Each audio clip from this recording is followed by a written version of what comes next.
नमस्कार साथियों, स्वागत है एक बार फिर से आपका बिब्लियोफाइल स्टडी सेंटर के डिजिटल प्लेटफॉर्म पर। दोस्तों, आज हम लोग एसएससी सीजीएल मेंस का जो हमारा मॉक टेस्ट होता है उसका सॉल्यूशन बनाएंगे। पेपर नंबर है 124103। तो आइए शुरू करते हैं। दोस्तों, पहला क्वेश्चन जो हमारी स्क्रीन पर है उसमें हमें दिया हुआ है, एक सेंटेंस है और सेंटेंस का एक पार्ट अंडरलाइन करके दिया है।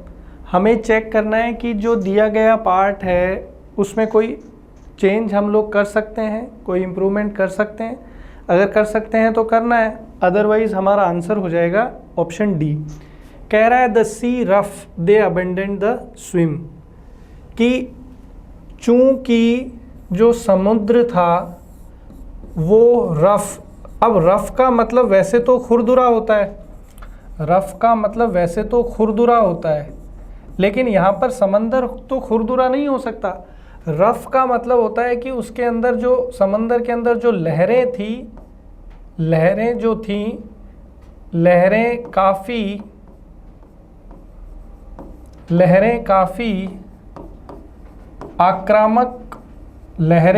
आक्रामक रूप में थी। लहरें जो थी वो काफ़ी आक्रामक रूप में थी, इसलिए जो है उसको यहाँ पर रफ कहा है। लेकिन समंदर जो है उसके रफ होने के कारण उन्होंने उस दिन तैराकी का जो विचार था उसको अबेंडन कर दिया। अबेंडन का मतलब होता है त्यागना या छोड़ना, वर्ब है ये। इसकी सेकंड फॉर्म आपने यहाँ यूज़ कर रखी है। अबेंडन का मतलब होता है किसी चीज़ को त्यागना या फिर छोड़ना। तो यहाँ पर अपना क्या बन जाएगा दोस्तों, the sea being rough. Option B जो है ये अपना सही आंसर होगा। The sea being rough they abandoned the swim, कि समंदर के बहुत ज़्यादा वहाँ पे लहरें जो थी आक्रामक थी, ऊपर आ रही थी, इसलिए उन्होंने उस दिन तैराकी का विचार जो है त्याग दिया। क्वेश्चन नंबर 62 देखिए। अगेन आपको चेक करना है कि जो अंडरलाइन पार्ट है उसमें कोई गड़बड़ है क्या। अगर नहीं है तो उसको ठीक करेंगे। The farmers are working in the field, ये जो पार्ट है ना ये है अंडरलाइन, थोड़ा मिस हो गया तो आप देख लेंगे। आर वर्किंग जो है ये अंडरलाइंड है आपका। कह रहा है कि जो किसान है, फील्ड का मतलब क्या होता है, खेत। फ्रॉम सनराइज, सूर्योदय। सनराइज का मतलब क्या हो गया, सूर्योदय।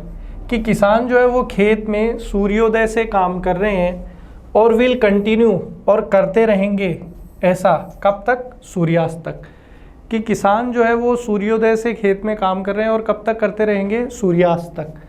तो दोस्तों आपको यहाँ पर ध्यान रखना है कि क्या लिखा हुआ है, आर कॉन्टीन्यूअस, आर वर्किंग। तो ये कौन सा टेंस हो गया दोस्तों, प्रेजेंट कॉन्टीन्यूअस टेंस हो गया। और यहाँ पर कह रहा है कि वो काम कर रहे हैं कब से, सूर्योदय से। तो सनराइज आपको यहाँ पर किसकी जानकारी दे रहा है, फिक्स पॉइंट ऑफ टाइम की जानकारी दे रहा है। किसकी जानकारी दे रहा है, फिक्स पॉइंट ऑफ टाइम। तो फिक्स पॉइंट ऑफ टाइम मतलब कौन सा, सिंस। और अगर पीरियड ऑफ टाइम की बात करें तो 4। तो यहाँ पे अपने को परफेक्ट कॉन्टीन्यूअस टेंस यूज़ करना है, ना कि प्रेजेंट कॉन्टीन्यूअस। तो आर वर्किंग की जगह क्या आ जाएगा, हैव बीन वर्किंग। तो हमारा करेक्ट सेंटेंस क्या होगा, the farmers have been working in the field from sunrise and will continue to do so till sunset. अगला क्वेश्चन देखिए। अगेन सेंटेंस इंप्रूवमेंट का क्वेश्चन है, चेक करते हैं। कह रहा है the vice principal decided to resign when he was passed over for promotion to principal, कि जो प्रधानाचार्य थे, कौन से प्रधानाचार्य, उप प्रधानाचार्य, उन्होंने रिज़ाइन करने का निर्णय लिया। रिज़ाइन करने का मतलब नौकरी से त्याग पत्र दे देना। उन्होंने त्याग पत्र देने का निर्णय लिया था क्योंकि उनको पास ओवर कर दिया गया, किसके लिए, प्रमोशन के लिए, प्रिंसिपल के पद पर। कि उन्हें वाइस प्रिंसिपल से प्रिंसिपल के पद का जो प्रमोशन है वो नहीं मिला, इसलिए उन्होंने अपने पद से क्या कर दिया, रिज़ाइन कर दिया। देखिए, पास ओवर का मतलब होता है कि भी किसी को आपने क्रॉस ओवर कर दिया, किसी को छोड़ दिया। कि भी पास ओवर जो फ्रेजल वर्ब है इसका मतलब होता है किसी को आपने क्या कर दिया, क्रॉस ओवर कर दिया कि भाई आप थर्ड नंबर पे हैं, अब आपको सेकंड नंबर पे जाना है, लेकिन आपको बाईपास करके कौन से वाले नंबर पे चले गए, सीधा फर्स्ट पे, तो उसको बोलते हैं पास ओवर। तो यही चीज़ यहाँ पर हुई है कि भी प्रधानाचार्य उप प्रधानाचार्य को प्रधानाचार्य बनाना चाहिए था बट नहीं बनाया, तो पास ओवर कर दिया, तो इसके कारण उन्होंने रिज़ाइन कर दिया। तो ये बिल्कुल ठीक है, इसमें आपको जो है कोई चेंज करने की ज़रूरत नहीं है। देखिए पास बाई का मतलब होता है किसी के बगल से गुजर जाना। पास आउट का मतलब होता है कि भी आपने जो है कोई ट्रेनिंग या कोर्स कंप्लीट किया, वहाँ से आप पास करके निकल रहे हैं, जैसे कॉलेज से पास आउट होते हैं। पास ऑफ का मतलब होता है कि भी किसी को कोई चीज़ जो है वो प्रोवाइड कर देना, फिर वो अगले को प्रोवाइड कर दे, इस तरीके से है पास ऑफ। चलिए आगे चलते हैं 64। अब अपने को क्या करना है, गिवन ईडियम का मीनिंग बताना है। ईडियम इसमें कौन है, the opposition is indulging in, ये है ईडियम इसमें, मच एडो अबाउट नथिंग, ये ईडियम है, अंडरलाइन था ये, इसका मीनिंग अपने को बताना है। तो ये जो ईडियम है मच एडो अबाउट नथिंग, इसका मतलब होता है छोटी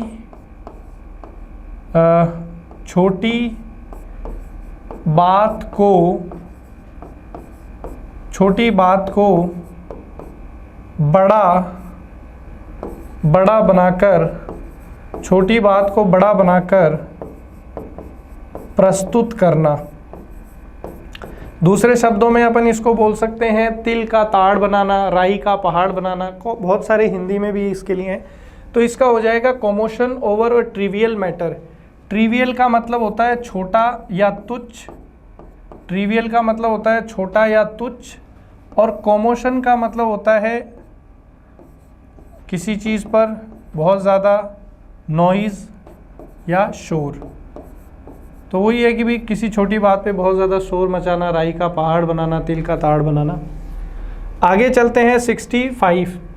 आपको एक मुहावरा दिया है, उसका मीनिंग बताना है। मुहावरा क्या है, everything was in apple pie order. Apple pie order ये है आपका मुहावरा, ये अंडरलाइंड है एग्जाम में, ये ईडियम है, इसका मीनिंग बताना। तो एप्पल पाई ऑर्डर का मतलब होता है दोस्तों सुव्यवस्थित। क्या मतलब होता है इसका, सुव्यवस्थित। तो सुव्यवस्थित के लिए कौन सा ऑप्शन हो जाएगा, in proper order, C option जो है वो हमारा करेक्ट आंसर है। आगे चलते हैं दोस्तों, अगला क्वेश्चन अगेन एक ईडियम है, उसका मीनिंग बताना है। कह रहा है they are casting pearls before swine, तो ये ईडियम है, इसको अंडरलाइन करना है। They are casting pearls before swine by giving him conveniences of modern life. देखिए कास्टिंग पर्ल्स बिफोर स्वाइन का मतलब होता है गधे को घी खिलाना। दोस्तों इसका मीनिंग है गधे को घी खिलाना, या फिर आप जो है हीरे जवाहरात, हीरे मोती जो है, हीरे मोती रखना किसके सामने, स्वाइन होता है सूअर, हीरे मोती रखना सूअर के सामने। तो एक तरीके से जिस व्यक्ति को उस चीज़ की समझ नहीं है या वैल्यू नहीं है, उसको वो चीज़ देना। तो यहाँ पर हमारा आंसर होगा providing things to one who does not understand their value, कि जिस व्यक्ति को उस चीज़ की कदर नहीं है, उसकी कीमत नहीं पता, उसकी वैल्यू नहीं पता, उसको वो चीज़ देना, that is known as cast pearls before swine. आगे चलते हैं दोस्तों, अगला क्वेश्चन है I always fall dash my parents when I face any problem, कि जब भी मैं किसी समस्या का सामना करता हूँ तो मैं जो है किसके पास पहुँच जाता हूँ, अपने माता पिता के पास। तो यहाँ फ्रेजल वर्ब लगाना है। तो देखो फॉल ओवर का मतलब होता है कि भाई किसी चीज़ को जो है क्रॉस करते हुए गिर जाना। फॉल थ्रू का मतलब होता है कि कोई कार्य करते हुए बीच में कहीं पर जो है स्टक हो जाना। फॉल ऑफ का मतलब होता है कि भाई जो काम आप करने वाले थे उसको कंप्लीट करने से पहले ही जो है त्यागना पड़ा, छोड़ना पड़ा। तो यहाँ पर सबसे अप्रोप्रिएट फ्रेजल वर्ब आपका बनेगा दोस्तों fall back on. Fall back on का मतलब होता है किसी पर डिपेंड करना, किसी पर निर्भर होना, to depend on someone, to depend on someone, किसी पर किसी पर निर्भर करना, किसी पर निर्भर करना, that is known as fall back on. तो सी ऑप्शन यहां हमारा करेक्ट आंसर होगा। अगला क्वेश्चन देखो दोस्तों, कह रहा है कि फिल इन द ब्लैंक्स बताइए। Ankit decided to take shortest dash to his home, कि अंकित ने निर्णय लिया सबसे छोटा जो है वो रास्ता अपनाने का जो उसके घर जाता है। तो दोस्तों इस रूट का मतलब तो आप जानते ही हैं, जड़ होता है, इसका मतलब डिस्टेंस का मतलब दूरी होता है, डायरेक्शन का मतलब दिशा होता है, और इस वाले रूट का मतलब होता है स्पेलिंग। इस वाले रूट का अर्थ होता है रास्ता। तो यहाँ पर ऑप्शन बी जो है ये अपना यहाँ पे करेक्ट आंसर हो जाएगा। अगला, my parents are very please dash my success, कि मेरे जो माता पिता हैं वो मेरी सफलता से बहुत ज़्यादा खुश हैं, प्रसन्न हैं। तो दोस्तों आप यहाँ पर ध्यान रखिए, प्लीज़ जो है ये वर्ब है, तो वर्ब के साथ, प्लीज़ वर्ब के साथ ये जो है यहाँ पर प्रेपोजिशन अपने को लेना है। तो अगर अपन किसी से खुश होते हैं तो वहाँ पर प्लीज़ के साथ कौन सा प्रेपोजिशन लगता है? विथ। इसी के अलावा कोई और भी अपने पास वर्ब हो, जैसे आप किसी से खुश हैं, किसी से नाराज़ हैं, तो ये फीलिंग से रिलेटेड जो वर्ब्स होती हैं यहाँ पर अक्सर जो है प्रेपोजिशन विथ ही आता है, कि I am happy with you, I am angry with you, I am please with you, इस तरीके से। तो यहाँ पर ऑप्शन डी जो है अपना यहाँ पर आंसर हो जाएगा। आगे देखिए, आपको वन वर्ड सब्स्टिट्यूशन बताना है। One who is a skilled, skilled का मतलब होता है कार्य कुशल, जिसके अंदर बहुत ज़्यादा कुशलता है, और जो वेल नोन है, बहुत ज़्यादा लोकप्रिय है। तो ऐसा म्यूजिशियन का मतलब होता है संगीत से संबंधित जो म्यूज़िक वगैरह बनाता है उसको बोलते हैं, कोई म्यूज़िकल इंस्ट्रूमेंट बजाता है। तो एक ऐसे व्यक्ति को जो बहुत ज़्यादा कुशल है संगीत बजाने में या संगीत बनाने में, ऐसे व्यक्ति को क्या बोलते हैं? तो ऐसे व्यक्ति को दोस्तों मैस्ट्रो बोला जाता है। क्या बोला जाता है? Maestro. One who is a skilled and well known musician. Composer वो होता है जो म्यूज़िक को बनाता है, क्रिएट करता है, कंपोज करता है। लिरिसिस्ट होता है जो गीत वगैरह या गाने वगैरह लिखने का काम करता है, उसको लिरिसिस्ट बोलते हैं। और मास्टर आप जानते हैं कि भी किसी भी चीज़ का जो एक्सपर्ट होता है उसको अपन मास्टर बोलते हैं। अब अपना अगला क्वेश्चन देखना है आपको, वन वर्ड सब्स्टिट्यूशन का है। The state of being satisfied, वो अवस्था जब आप बहुत ज़्यादा संतुष्ट हैं, खुश हैं, उस अवस्था को क्या बोलते हैं? देखिए, डिपेंडेंट का तो मतलब होता है किसी पर निर्भर, जो व्यक्ति किसी पर निर्भर होता है उसको डिपेंडेंट बोलते हैं। डेस्टिट्यूट का मतलब होता है गरीब। ओमनी प्रेजेंट मतलब जो सर्वत्र विद्यमान है। भगवान के लिए आता है कि ईश्वर जो है कण कण में विद्यमान है, ओमनी प्रेजेंट बोलते हैं ईश्वर को। कॉम्प्लेसेंट का मतलब होता है संतुष्ट। तो जब आप जो है संतुष्ट हों, सेटिस्फाइड हों, तो आप कॉम्प्लेसेंट उसके लिए आ सकता है। तो बी अपना करेक्ट है। 72 अगेन वन वर्ड सब्स्टिट्यूशन है कि एक स्टेटमेंट को क्या बोल सकते हैं। कह रहा है animals that feed on plants, ऐसे जानवर जो पौधे खाते हैं।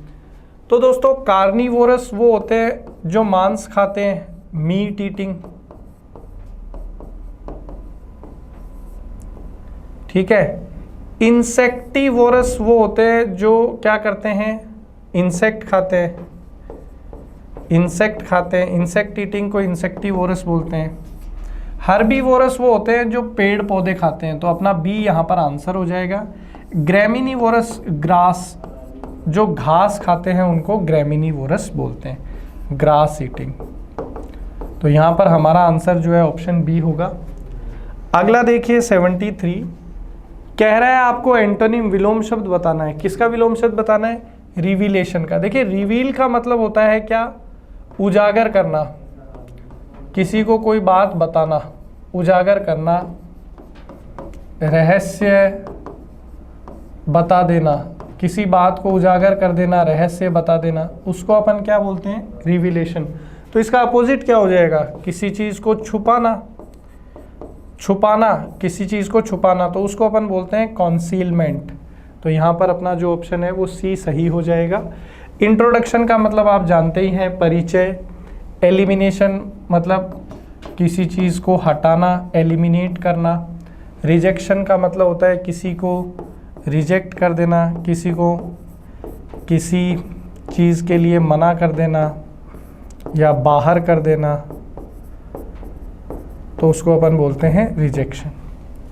ठीक है, अगला क्वेश्चन देखिए, हमें एंटोनिम बताना है विलोम शब्द किसका, एक्सोटिक का।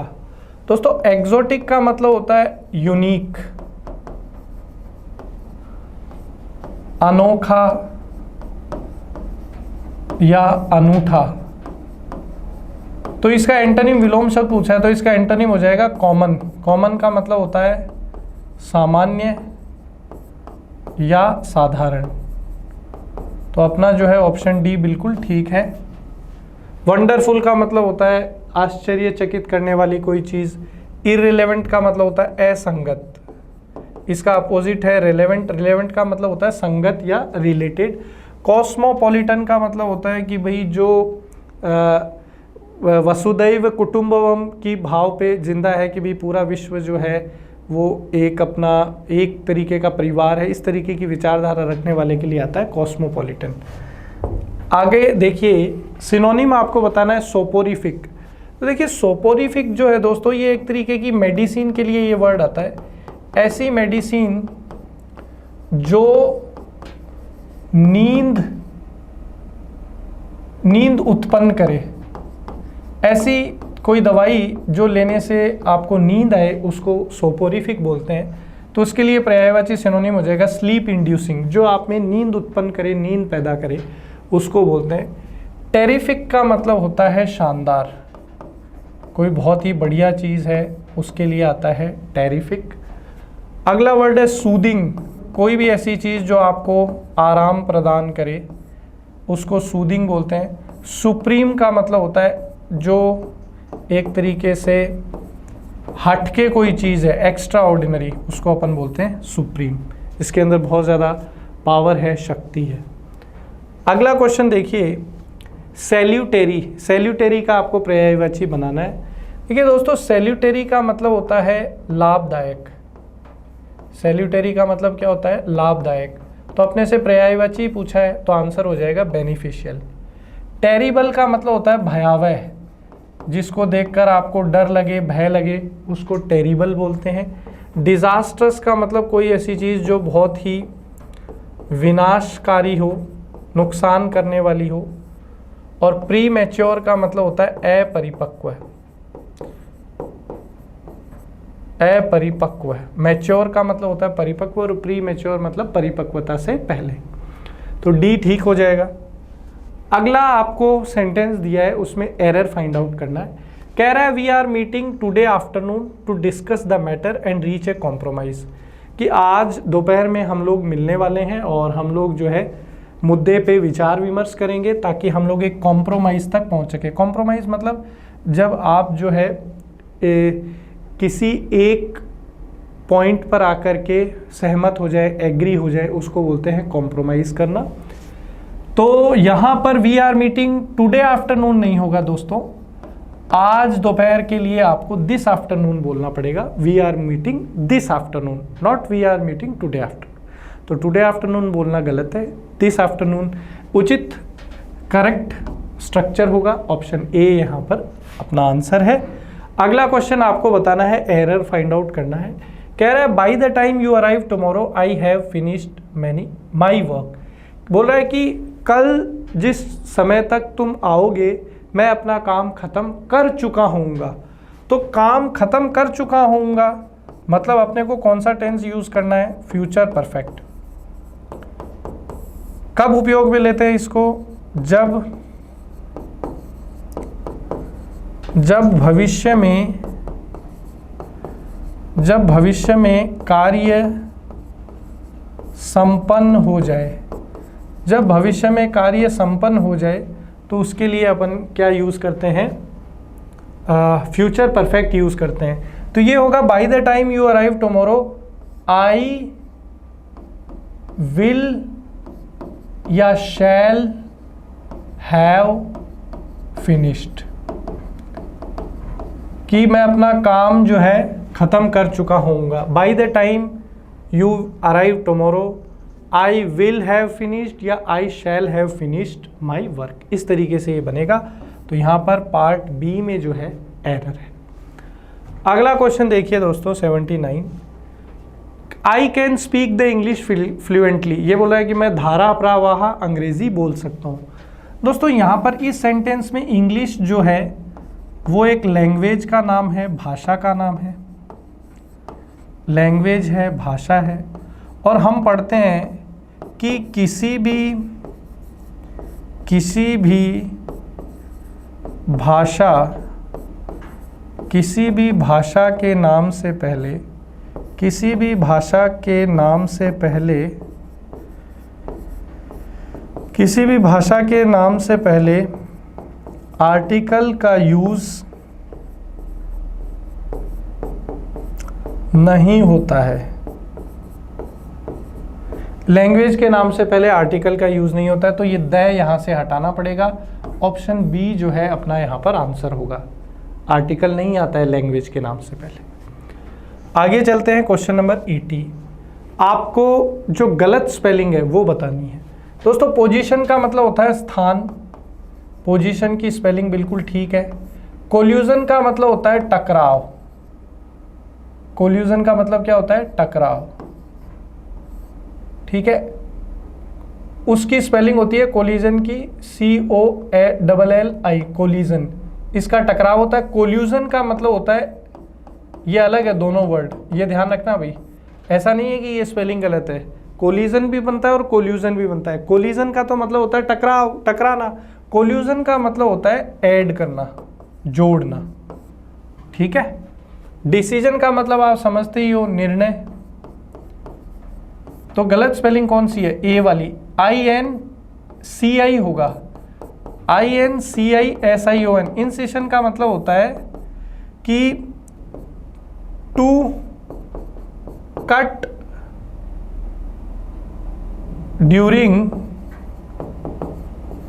सर्जरी।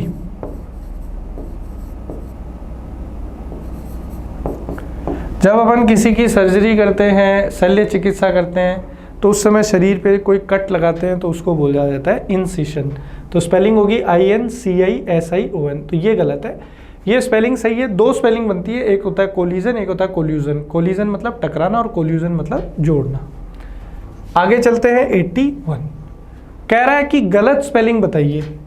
तो लस्टर का मतलब होता है चमक, ये स्पेलिंग तो ठीक है। प्रिडिक्ट की स्पेलिंग जो है ये गलत है। सही स्पेलिंग क्या होगी? PREDICT, predict. प्रिडिक्ट का मतलब होता है पूर्वानुमान। प्रिडिक्ट वर्ब है, इसका मतलब होता है पूर्वानुमान। किसी चीज का पूर्व में अनुमान लगाना, उसको अपन बोलते हैं प्रिडिक्ट, पूर्वानुमान। मतलब जैसे कल बारिश होगी कि नहीं होगी, कल जैसे भारत पाकिस्तान का मैच है तो भारत जीतेगा या हारेगा, इस तरीके से, तो उसको अपन बोलते हैं प्रिडिक्ट करना। ऑर्डिनेंस बिल्कुल ठीक है, ये स्पेलिंग भी। ऑर्डिनेंस जो है ये गोला बारूद से संबंधित है। जो गोला बारूद होता है, एमिनेशन होता है, उसको ऑर्डिनेंस बोलते हैं। ऑर्डिनेंस फैक्ट्री आपने सुना होगा। मटेरियल का मतलब होता है कोई भी वस्तु या मटेरियल। तो यहाँ पर हमारा आंसर जो है बी होगा, क्योंकि हमें गलत स्पेलिंग बतानी थी। तो सही स्पेलिंग होगी PREDICT। प्रिडिक्ट का मतलब होता है पूर्वानुमान करना। आगे चलते हैं। अब ये क्लोज टेस्ट आ गया दोस्तों। क्लोज टेस्ट को करने का तरीका क्या है? इसको पूरा पढ़ेंगे और रिक्वायरमेंट के अकॉर्डिंग ऑप्शन फिल कर देंगे। In most of the world's major religions today only one god is worshipped. आज के विश्व में ज़्यादातर जो बड़े बड़े धर्म है या मुख्य धर्म है, उनमें केवल एक ईश्वर की पूजा होती है। But in many ancient religions followers worshipped a dash of gods. लेकिन प्राचीन समय के धर्मों की बात करें तो वहाँ पर अनेक देवी देवताओं की या अनेक भगवानों की पूजा की जाती थी। God has special dash and responsibilities and some could appear in a variety of forms. ईश्वर जो है वो अपने आप में विशेष होते हैं और उनके ऊपर बहुत ही बड़ी और विशेष जिम्मेदारियां होती है, इसलिए ईश्वर कई बार अलग अलग स्वरूप में भी जो है उपस्थित होते हैं। The myths and dash of ancient cultures and the range of gods worshipped often changed over thousands of years as different gods and goddesses rose and fell in importance. देखिए जैसे जैसे समय बीतता गया और हम लोग प्राचीन काल से मध्यकाल और आधुनिक काल तक आए, तो बहुत सारे ईश्वर जो है वो लुप्त हो गए, बहुत सारे नए ईश्वर आ गए, बहुत सारे नए देवता आ गए, नई देवियाँ आ गई, उनकी पूजा शुरू हो गई, कईयों की बंद हो गई। इस तरीके के बदलाव आए हैं समय के साथ हज़ारों सालों में। और those listed dash a selection of the most dash and long standing gods of the world's ancient culture. फिर उन्होंने बताया कि अपने पास एक लिस्ट है जिसके अंदर अपन ने सिलेक्ट किए कि कौन कौन से ईश्वर महत्वपूर्ण है जिनकी पूजा हो रही है, कौन कौन से देवता हैं ऐसे जो महत्व वाले उनकी पूजा हो रही है, और जिनके महत्व कम हो गए उनकी पूजा कम हो रही है।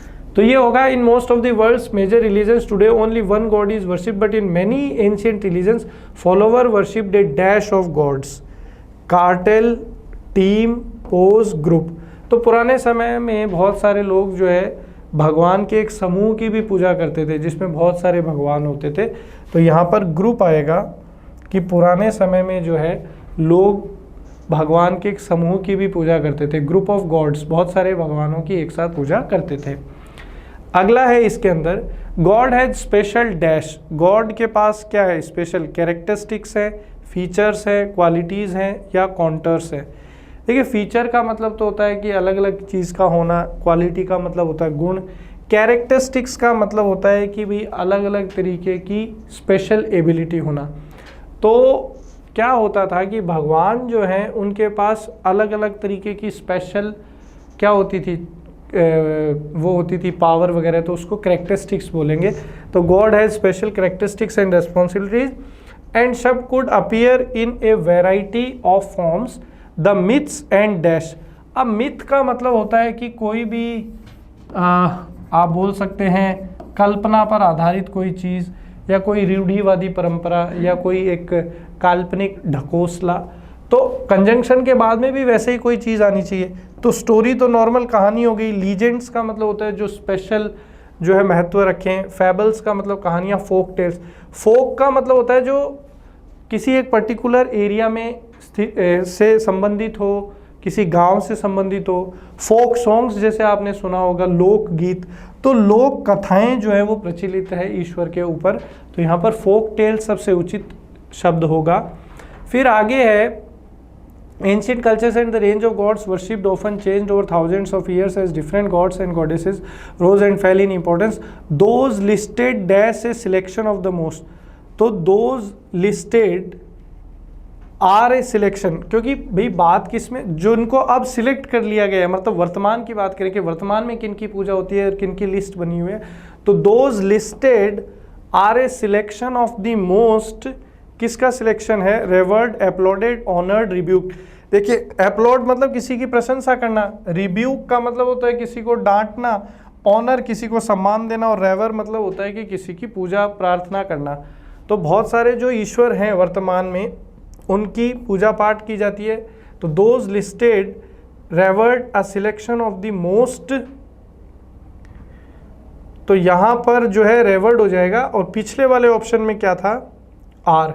तो ये इस तरीके से होगा दोज लिस्टेड आर, कि जिनको लिस्ट किया है महत्व के आधार पर, उसमें अपन ने सिलेक्शन किया है ऑफ द मोस्ट रेवर्ड, कि जिसकी सबसे ज़्यादा पूजा पाठ होती है और सबसे ज़्यादा आज जो है जिसको पूजा जाता है। इस तरीके से उन्होंने एक लिस्ट बनाई है। तो ये अपना यहाँ पर क्लोज टेस्ट कंप्लीट हो गया। अगला जो है आपको एक पैसेज दिया हुआ है, इसके आधार पे अपने क्वेश्चंस का आंसर करने हैं। कह रहा है Gandhi ji was not born great, कि गांधी जी जो है वो महान थे, लेकिन जब वो महान जन्म जब उन्होंने लिया था तब वो महान नहीं थे। He was a blundering boy, A mediocre student, a poor lawyer and ordinary individual until he remade himself. कि जब उन्होंने जन्म लिया था तो वो एक ब्लंडरिंग बॉय थे। ब्लंडरिंग मतलब जो बड़ी गलती करे, ब्लंडर से बना है ये शब्द। ब्लंडर का मतलब होता है बड़ी गलती। तो एक जब जो उन्होंने जन्म लिया तो वो बहुत ज़्यादा गलतियां करते थे, बड़ी बड़ी गलतियां करते थे। ए मीडियोकर स्टूडेंट, मीडियोकर का मतलब होता है सामान्य, औसत। तो वो एक सामान्य या औसत दर्जे के विद्यार्थी थे। ऐसा नहीं था कि कोई बहुत ही विद्वान थे, इंटेलिजेंट थे, ब्रिलियंट थे, ऐसा नहीं था।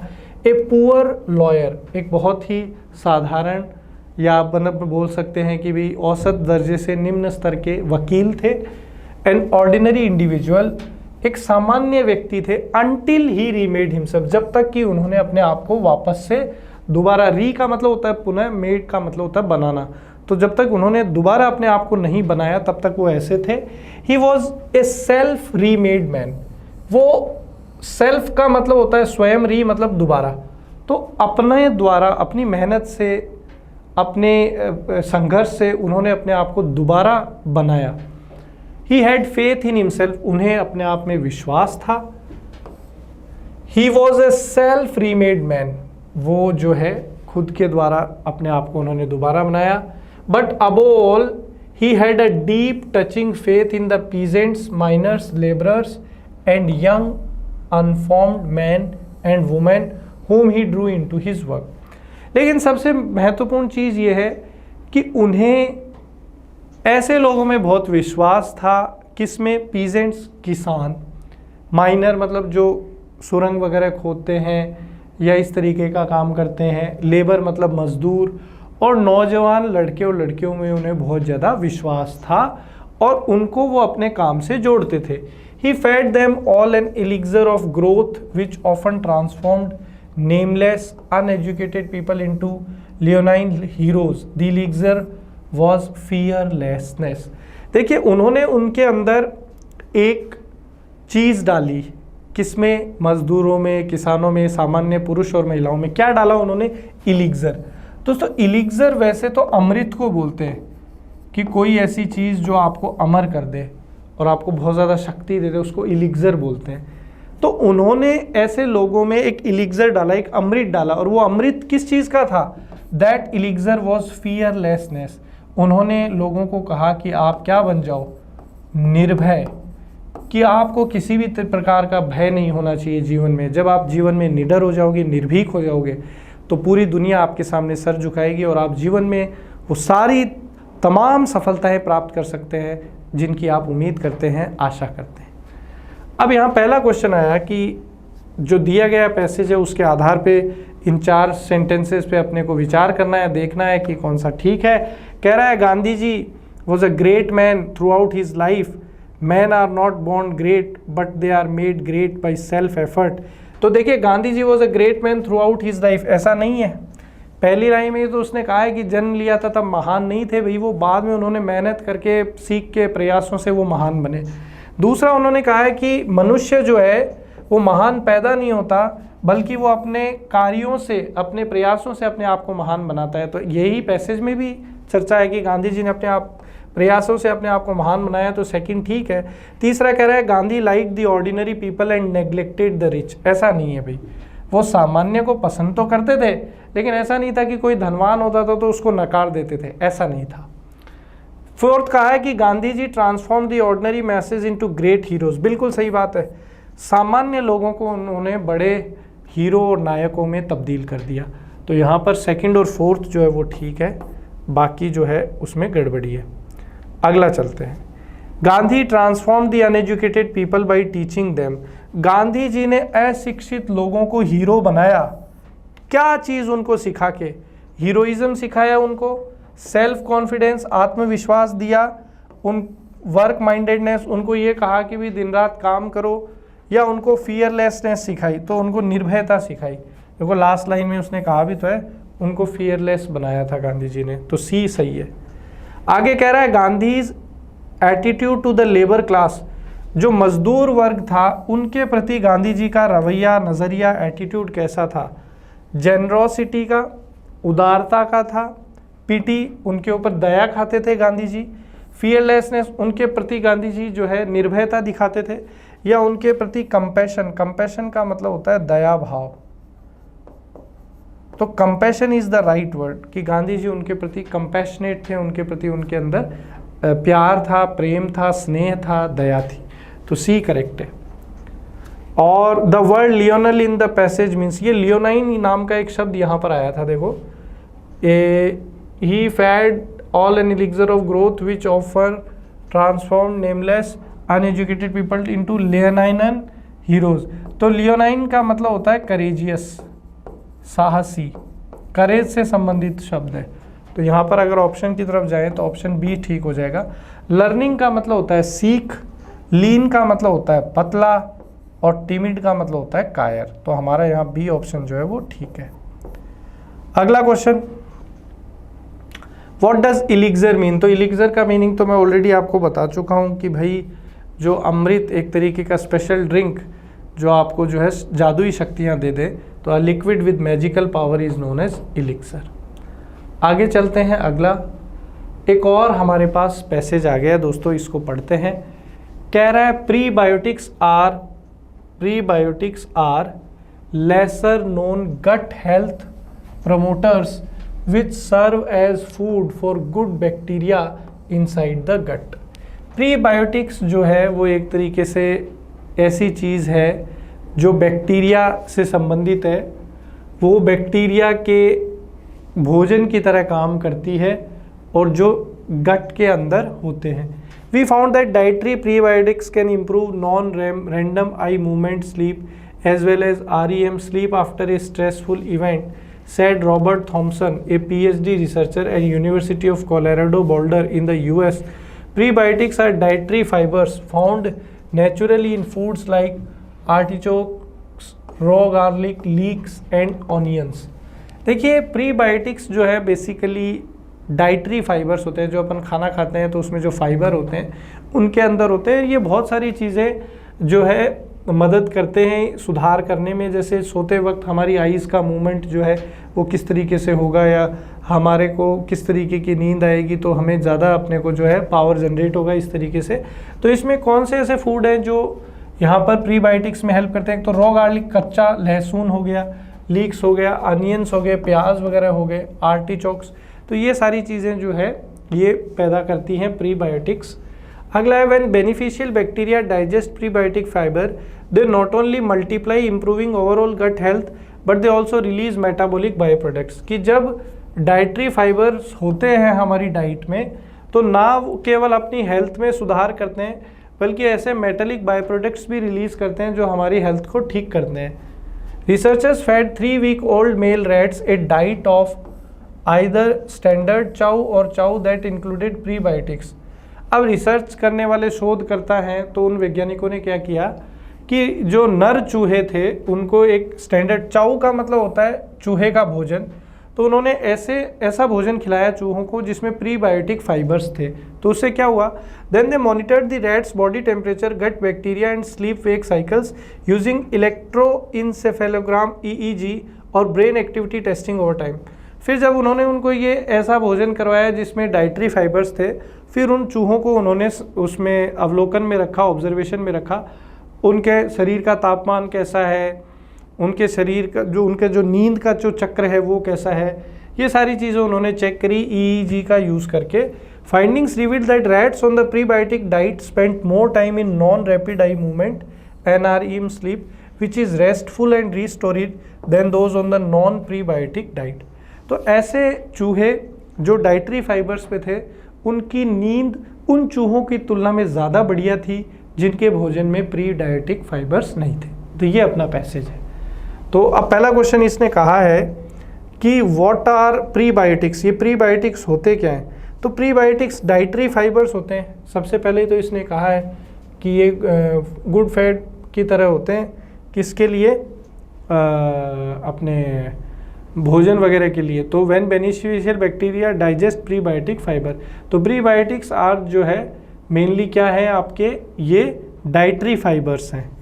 अब अपन आगे चलते हैं। अगला क्वेश्चन है what type of sleep is restorative. कौन सी ऐसी नींद है जो रीस्टोरेटिव है, जिससे आपको जो है ऊर्जा आपकी वापस से संचरित हो जाती है। तो यहाँ पर इसने कहा है non rapid eye movement NREM sleep which is restful and restorative. तो NREM कहाँ पर है, ऑप्शन ए में। Non rapid eye movement NREM sleep, ये रेस्टफुल होती है जो आपको आराम देती है और एनर्जी आपके अंदर रीस्टोर करती है। तो ऑप्शन ए ठीक है। अगला कह रहा है how are metabolic bio products release. Metabolic bio products कैसे रिलीज होते हैं। तो देखो इन्होंने यहाँ पे बताया है ना, ऑप्शन ये रहा कि जब बैक्टीरिया वो प्रीबायोटिक फाइबर को खाते हैं तो वो मल्टीप्लाई होते हैं, गट हेल्थ को इम्प्रूव करते हैं और एक ऐसा मेटाबॉलिक जो है वो बाई प्रोडक्ट्स को भी रिलीज करते हैं। तो how are metabolic by products release, कैसे रिलीज होते हैं? When good bacteria help sleep, when good bacteria digest dietary fibre, when gut becomes rich in nutrients after recovery from stress. Option B ठीक हो जाएगा कि जब गुड बैक्टीरिया जो है वो डाइजेस्ट करता है डाइटरी फाइबर्स को, तो वो ना केवल अपनी हेल्थ को सुधार करता है बल्कि मेटाबॉलिक बाई प्रोडक्ट भी रिलीज करता है। ठीक है, चलिए देखिए यहाँ लिखा हुआ है when beneficial bacteria digest prebiotic fibre, तो when good bacteria digest dietary fibre, B ठीक हो जाएगा। अगला question, how can sleep wake cycles be monitors? ये जो नींद का जो चक्र है उसको आप कैसे जांच सकते हैं? ब्रेन की पावर को टेस्ट करके, by allowing REM and NREM sleep, by using EEG, या बाय रिकॉर्डिंग बॉडी टेम्परेचर। तो स्लीप वेक साइकिल्स जो है, तो यहाँ पर उन्होंने बताया है कि sleep wake cycles gut bacteria body temperature को आप कैसे करते हैं? Using electroencephalogram EEG। तो यहाँ पर इन्होंने कहा है तो ये ऑप्शन जो है सी हमारा ठीक होगा कि EEG को यूज़ करके हम लोग स्लीप वेक साइकिल्स का पता लगा सकते हैं। अगला क्वेश्चन है व्हाट इज चाउ? तो चाउ जो है वो चूहों का भोजन है, तो ऑप्शन सी हमारा ठीक हो जाएगा यहाँ पे। Why was the author bent down when the, अब एक और यहाँ पर अगला पैसेज आ गया है दोस्तों, इसको भी अपन पढ़ते हैं। कह रहा है I always have catastrophes when I travel. Catastrophe का मतलब होता है एक तरीके से डिज़ास्टर, दिक्कत हो जाए, कोई बहुत बड़ी समस्या हो जाए। तो ऑथर कह रहा है कि जब भी मैं ट्रैवल करता हूँ, यात्रा करता हूँ, तो मेरे साथ जो है बहुत बड़ा डिज़ास्टर होता है, बहुत बड़ी समस्या हो जाती है, प्रॉब्लम हो जाती है। कह रहा है once on an airplane I leaned over to tie a shoe lace, just at the moment someone in the seat ahead of me threw his seat back into full recline and found myself pinned helplessly in the crash position। अब author कह रहा है कि एक बार मैं flight में travel करने के लिए बैठा और सीट के ऊपर मैं बैठा हुआ था और मैं जो है लीन ओवर का मतलब है ये ऐसे झुका, जूते की शू मतलब जूता, लेस मतलब रस्सी, जूते की रस्सी बांधने के लिए मैं जैसे ही झुका, उसी समय क्या हुआ कि अहेड ऑफ मी, उसके आगे की सीट पे जो यात्री बैठा था उसने अपनी सीट को पीछे पुश किया, और इसकी वजह से अब वो चूंकि ऑथर नीचे था, झुका हुआ था, वो लेस बांध रहा था, तो आगे वाले ने अपनी सीट को पीछे पुश किया, तो ऑथर जो है वहाँ पर एक तरीके से स्टक हो गया और पिचक गया हेल्पलेसली, असहाय तरीके से। It was only by clawing the leg of the man sitting next to me that I manage to get myself freed. और फिर उसने क्या किया, अभी ऑथर ने वो जब रस्सी बांधा तो उसके बगल में जो व्यक्ति बैठा था ऑथर के, उसका पैर उसने पकड़ा और कैसे जैसे अपने आप को वहाँ से निकाला। On another occasion I knocked a soft drink on to the lap of a sweet little lady sitting besides me. On another occasion, अब ये एक बार की तो कहानी उसने बता दी, फिर दूसरी बता रहा है कि एक बार जब मैं ट्रैवल कर रहा था तो क्या हुआ कि मेरे बगल में कोई महिला बैठी थी, उसके लैप का मतलब होता है कि ये जो अपना जांग वाला जो हिस्सा होता है, यहाँ पर उसने जो है ड्रिंक गिरा दी, सॉफ्ट ड्रिंक मतलब कोल्ड ड्रिंक, ये अपनी पेप्सी कोको कोला ऐसा कुछ गिरा दिया। The flight attendant came and cleaned her up and bought me a replacement drink and instantly I knocked it on to the woman again. अब क्या हुआ कि भाई वो उसने ड्रिंक गिरा दी उसके ऊपर, लेडी के ऊपर, तो वो जो फ्लाइट अटेंडेंट थी जिसको आप एयर होस्टेस बोलते हैं, वो आई, उसने उस लेडी को तो साफ़ किया, और ऑथर ने जो अपनी ड्रिंक जिसने गिरा दी थी उस लेडी पे, उसको दूसरी ड्रिंक दी, लेकिन उसने क्या किया, वो भी किसी बगल में बैठी महिला पर दोबारा गिरा दी। टू दिस डे, और आज दिन तक, ऑथर कह रहा है आज दिन तक, I don't know how I did it, कि मुझे अभी भी पता नहीं कि वो कैसे मेरे से हो गया, लगातार 2 ड्रिंक्स उसने गिरा दी। I just remember reaching out for the new drink and watching helplessly as my arm like some cheap prop in one of those 1950s horror movies with a name like the undead limb. और वो बोल रहा है कि जब दूसरी drink भी उसने गिरा दी तो वो जो है एक, अब उसको और नई ड्रिंक चाहिए, तो वो अब 2 ड्रिंक ऑलरेडी वो दे चुकी है एयर होस्टेस, तो अब उससे दोबारा जो है घबराते हुए तीसरी ड्रिंक की डिमांड जब ऑथर कर रहा है, तो बोला कि मेरा हाथ जो है वो ऐसे नीचे लटका हुआ था बेसहाय, जैसे कि भी हाथ टूट गया हो या कट गया हो, इस तरीके से मैं एकदम असहाय तरीके से जो है मांग रहा था अगली ड्रिंक। और violently swapped the drink from its perch and on to her lap. और जो है मैंने बहुत ही तेज़ी से जो है वो ड्रिंक उस पर्च से ली और ऑन टू हर लैप और उसके लैप पे जो है रख दी। तो इस तरीके से यहाँ पर हो गया। अब यहाँ इसको अगर अपन सॉल्व करें तो पहला क्वेश्चन कह रहा है why was the author bent down, कि वो झुका क्यों था। तो वो झुका था शूलेस बांधने के लिए, तो टू टाई है शूलेस। सी ऑप्शन करेक्ट हो जाएगा। अगला कह रहा है कि why did the author have to grasp the leg of the man sitting next to him. Author को अपने बगल में बैठे हुए व्यक्ति के पैर को क्यों पकड़ना पड़ा था। तो ये हो जाएगा option A, to get back into position once being stuck due to recline of the seat ahead of, वापस सही तरीके से बैठने के लिए, क्योंकि वो आगे वाले ने जब सीट पीछे पुश करी थी तो वो बेचारा जो है वहाँ पे फंस गया था। अगला question, why did the attendant need to clean up the lady in the flight. Attendant को उस लेडी को फ्लाइट में साफ क्यों करना पड़ा, क्योंकि ऑथर ने उस पर ड्रिंक गिरा दी थी ना। तो ये कौन सा आ जाएगा ऑप्शन, ये C, the author had split drinks over her. Author ने उसके ऊपर ड्रिंक्स गिरा दी थी, इसलिए उसे जो है साफ करना पड़ा। तो दोस्तों क्वेश्चन नंबर 100 अपना आ गया है पैसेज का, इसको देखते हैं। दिया हुआ है what is the undead limb being referred to. तो देखिए यहाँ पर कहा हुआ है कि अनडेड लिम्ब जो है वो बेसिकली ऑथर जो है अपना आर्म दिखाता है, हाथ दिखाता है, उसको बोलते हैं। तो यहाँ पर ऑप्शन डी जो है ये अपना करेक्ट आंसर हो जाएगा। क्वेश्चन नंबर 101 में कहा है where did the drink land from the perch, कि पर्च से गिर के जो ड्रिंक थी वो कहाँ पर जो है गिरी थी। तो वो जो है लेडी के लैप में गिरी थी और उसी लैप को जो है बाद में फ्लाइट अटेंडेंट ने क्या किया था, क्लीन किया था। तो यहाँ पर ये अपना आंसर हो जाएगा on to the lady's lap. Option C जो है ये अपना करेक्ट आंसर हो जाएगा। दोस्तों आगे बढ़ते हैं। क्वेश्चन नंबर 102 अपने पास पैरा जंबल का क्वेश्चन आ गया है।